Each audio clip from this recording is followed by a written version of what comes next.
guys, and good morning. Welcome back to the Jazzy Spot. Before we start, I just want to say happy holidays to everyone. I hope you guys were able to celebrate and have a good time, see family. I know this time is crazy, but I hope it was a good one. So today we're going to be talking about Netflix series Great Pretenders. So if you like how that sounds, then let's go. Now turn your headphones up and listen. So let's get out that handy dandy notebook of ours and talk about it. Great Pretenders is on Netflix. It's 2 seasons. We're going to break this down into 3 parts. So we're going to talk about the animated series, the characters, and then our final thoughts. So the series is 2 seasons. Season 1 is about 12 or 14 episodes. Season 2 is 9. So it's a quick get through anime. It depicts the life of con artists. So it starts off with our main character who's called Edamata. Edamata lives in Japan and he's taking care of his sick mother. And in the way of making money, he's scheming or conning older people out of their money. So he comes up with these elaborate ideas and says that, oh, maybe this water filter is what will help the preservation for your grandchild to like the elderly, or this tea is what will help for your insides and your digestion to make you live longer, and then sells it for a ridiculous price and swindles people out of their money. Well, Edamata gets swindled. So he kind of meets up with another group of con artists who are working out of the States. They're over in the United States and they have grand schemes where it's pretty much a Robin Hood kind of thing. They rob from the rich and kind of give to the poor, or they keep it for themselves. But the people that they're swindling, they're not good people. Everybody has like this kind of dark thing that they're hiding behind. So their character in the front will be someone who maybe is a director, is one of the cases that they work on. The series is broken down into different cases, probably about 4 cases per season, and each case follows how their plan is elaborated and unfolds as they're basically robbing these people. So one of the characters, he is a director, but behind his directing, he sells drugs and has ties to the mafia, and they swindle him out of pretty much everything. And it's really interesting to see how elaborate and detailed everything is. There's always a twist within a twist within a twist within a twist. I was very pleased about it. So that's one thing I definitely liked about it. This anime will keep you on your toes. The intro, wasn't very excited about the intro, honestly.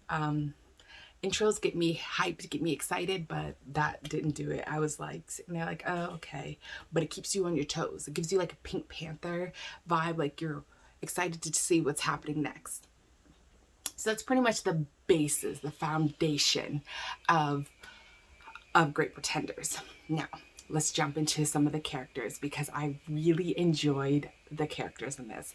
We have Edamata, who I told you is Japanese. He's from Japan and he's the pretty much focal character. We also have Laurent. Laurent, we find out, is from Berlin. He's from Germany. He speaks multiple languages. He always keeps a sly smile on his face with those pretty blue eyes and blonde hair, and he's always smiling. But he's got a plan, a bigger scheme of things. He's very brilliant, very smart. And he's like the head honcho of the con artist group. We have Cynthia. Cynthia is a beautiful older woman, I guess you could say. She's probably like in her late 30s or 40s. She uses her looks and her charm and her good figure to kind of get people out of their money. And then, of course, we have my favorite character, who was Abby. Abby is a tough, bad boss chick who is ready to fight, get down, get dirty. She's ex-military. Her backstory is phenomenal. We find out that she was lost her family. She's from Baghdad, and when bombs over Baghdad, unfortunately, she lost her mother and her father, and she's just trying to kind of get over this trauma that she has as a child and as being in the military, because the things she saw, it It's awesome. I loved this anime. I loved how they depicted. It was very, very, like, how do you describe it? Diverse. Whoever did this anime, I feel like they just took the routes of some of the major airlines, because you go from Tokyo, Japan to Osaka. We go to the United States. You see Hollywood and LA and how it's drawn, and they're in the airport. We're in Seoul, Korea, Sao Paulo. We hear Laurent speaking French. We go down to Berlin and London, and it was so diverse. I mean, we're over in, I believe, Singapore is where one of the cases takes place. The way they drew Abby with her brown skin, the way they drew the Muslim attire, I thought was very beautiful, very accurate. I thought it was astounding. I think they did a phenomenal job with diversity. And speaking of diversity, we have a spotlight character we're going to talk about, and her name is Dorothy. So Dorothy makes a cameo later on, and she's got a pretty cool backstory, but I will say that I just loved how they drew her. She gave me kind of Storm vibes. She had this brown skin with this gray hair, this beautiful pink lips, and she's Laurent's love interest. And it was really sweet to see kind of this interracial relationship that, as much as I've been watching anime, I don't think I've ever seen one. And she was awesome, and she was fun, spontaneous, and spunky. And I really, really liked her character. Fun fact, Dorothy was the reason why I actually started watching this series, because I would see people cosplaying or see her pictures everywhere, because people really rally behind Dorothy. And I think it's just because we're just happy to see a Black anime character done well, done with justice and service to us.